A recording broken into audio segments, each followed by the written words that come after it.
Dia mau bikin kejutan kayaknya. Jose ingin membuat kejutan dengan sebuah skema yang berbeda. Ternyata gagal karena memang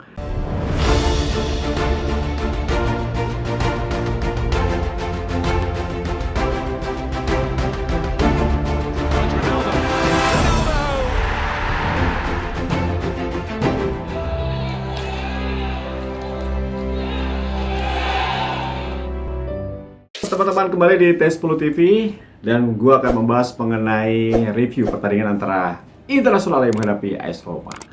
3-1 Roma kalah di jelata ke-34. Dan ini merupakan kekalahan Roma ke-10 dan kita lihat 12 pertandingan tidak terkalahkan secara beruntun di Serie A dihentikan oleh tim yang kuat yaitu Internazionale. Nah, oke. Gue melihat bahwa memang ini kekalahan ketiga ya Jose Mourinho atas Internazionale di musim ini. 2 kali di Liga 0-3, kemudian 1-3, kemudian dikalah juga di Coppa 0-2. Jadi seperti memang 3 kali ketemu, 3 kali Jose kalah. Kebetulankah? Mungkin karena gue lihat bahwa ketika menghadapi Inter, Jose selalu tidak ngotot ya. Apalagi pertandingan terakhir ketika kalah 1-3 ini benar-benar tidak ngotot, bahkan line up-nya aneh. Namanya juga kalau anak Inter itu seperti anak buat Jose Mourinho itu Inter itu sebagai anak untuk Jose Mourinho karena memang dirawatnya kemudian menjadi juara treble di tahun 2010 dan tidak ada bekas anak. Jadi gue rasa sayang itu masih ada. Jadi gue rasa meskipun profesional, Jose adalah seorang pelatih profesional yang hebat, tapi tentunya dia rasa sayang akan Inter itu masih ada. Terlihat bahwa dia mungkin lebih menyukai Inter yang menjadi Scudetto dibandingkan AC Milan menjadi Scudetto. Mungkin, jadi lebih baik Inter yang Scudetto deh daripada AC Milan. Mungkin seperti itu, bukannya dia lebih memilih fokus untuk UEFA Conference League, sehingga susunan pemainnya sedikit aneh nih menurut gua guys. Jadi ketika di bangku cadangan ada nama-nama Bove, ada nama-nama seperti Diawara, Darboe, dan juga tentunya Verto. Tapi justru dalam formasi 3-4-2-1 yang diturunkan oleh Jose Mourinho, tidak ada satu orang defensive midfielder satupun. Ini aneh banget. Menghadapi Inter, tim yang ofensif, tim yang memiliki serangan atraktif, tim yang berbahaya, justru tidak ada seorang gelandang bertahan. Pertanyaan besar, kenapa Jose? Kenapa Coach? Kenapa Mr. Jose Mourinho? Itu time besar.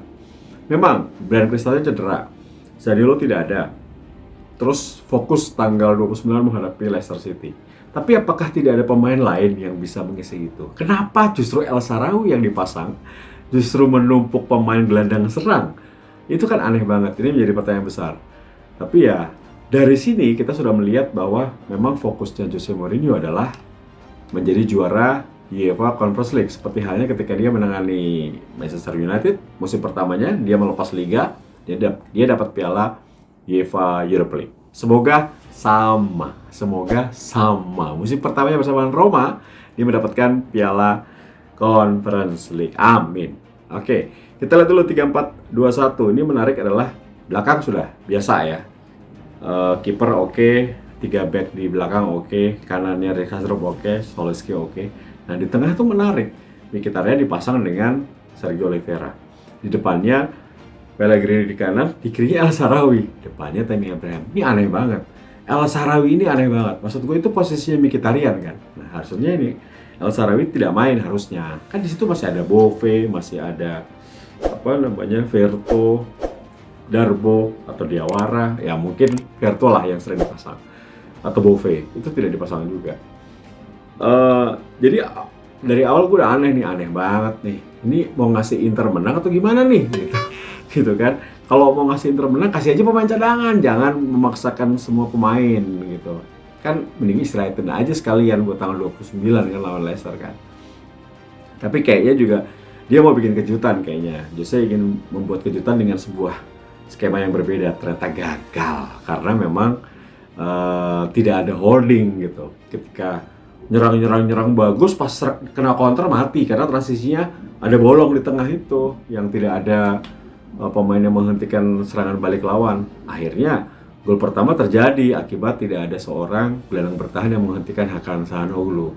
Umpannya terarah sama Dumfries, gol 1-0. Kemudian gol kedua Ivan Perisic umpan, Brozovic kayaknya mengacak-acak 2-0. Babak pertama selesai, Roma juga sulit, tidak bisa melakukan serangan. Lorenzo Pellegrini dimatikan, Tammy Abraham juga hanya lari-lari, tidak banyak kreativitas karena memang praktis Roma ditekan terus, pressing tinggi.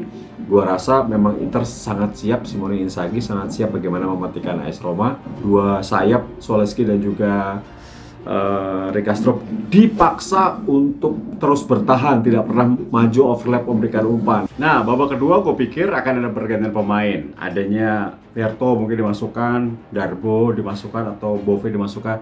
Ternyata tidak. Keras kepala bener Jose Mourinho. Akhirnya gol ketiga lah diciptakan oleh Lautaro Martinez. Pas 3-0, gue pikir waduh memalukan nih. Kalahnya telak banget nih, bahaya juga nih untuk mental para pemain menghadapi Leicester. Nah, baru akhirnya setelah itu gue lihat pemain-pemain kapten diganti. Lorenzo Pellegrini ditarik keluar, kemudian Elasaro ditarik keluar.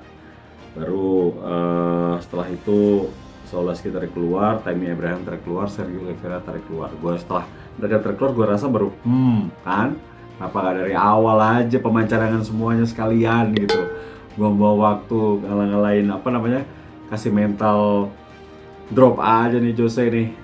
Tapi ya sudah, kita serahkan kepada pelatih, karena selama musim ini gue lihat Jose Mourinho itu hanya mengganti pemain itu aja, atau dalam tanda kutip dia hanya membawa 15 atau 16 pemain saja yang dia percaya untuk bermain. Jadi yang lain hanya penghias bench gitu. Jadi dibawa tapi pasti tidak dimainkan gitu. Jadi menurut gua dia tahu dengan hanya 15-16 pemain yang siap main ini tidak mungkin dia terus memakai mereka untuk Serie A, Copa, dan juga UEFA Conference League. Pasti akan ada yang dikorbankan, dan ternyata pilihannya tepat gitu, atau sesuai dengan prediksi gua di video sebelumnya bahwa pasti Jose akan memilih salah satu. Tidak mungkin dia mengejar Liga Champions Eropa dengan fight dengan Juventus di posisi 4 dan juga fight dengan Leicester City untuk merebut UEFA Conference League. Nggak mungkin, pasti milih salah satu karena kedalaman skuadnya Roma ya pas-pasan gitu. Kita harus menghargai dan kita harus tetap support bahwa semoga saja kekalahan 1-3 menghadapi Inter ini tidak mengurangi atau tidak membuat drop ya bagi Roma menghadapi Leicester City di leg pertama nanti tanggal 29 April. Semoga kita bisa mampu meraih kemenangan di King Power Stadium di kandang dari Leicester, sehingga nanti main di Olimpico lebih tenang di leg kedua gitu. Oke, itu review gue mengenai pertandingan antara Inter menghadapi AS Roma. Jadi sekarang sudah di Jornata 35, 36, 37, 38, udah nggak mikir lagi klasmen. Terserah deh mau peringkat 5, 6, 7, 8 terserah. Yang penting fokus juara UEFA Conference League, karena memang dengan juara UEFA Conference League Roma otomatis akan tampil di UEFA Europa League musim depan. Jadi sudah aman gitu. Baru fokus liga aja musim depan, karena kan mau beli pemain katanya. Karena banyak yang pemain yang mau dilepas, banyak pemain juga yang mau datang. Jadi kita berharap bahwa ini sebuah reformasi awal dari Mourinho untuk bisa membangun AS Roma. Jadi Romanisti sabar, kan sudah biasa. Puasa gelar sudah cukup lama, jadi insya Allah nanti musim ini kita angkat piala yang benar, bukan piala bonsai ya. Oke, itu review gua tentang Inter menghadapi Roma. Tetap semangat Romanisti, jaga kesehatan, yang mudik hati-hati. Sampai ketemu lagi di konten berikutnya. Jiro Gross sign out. Dan Roma for Roma. Bye.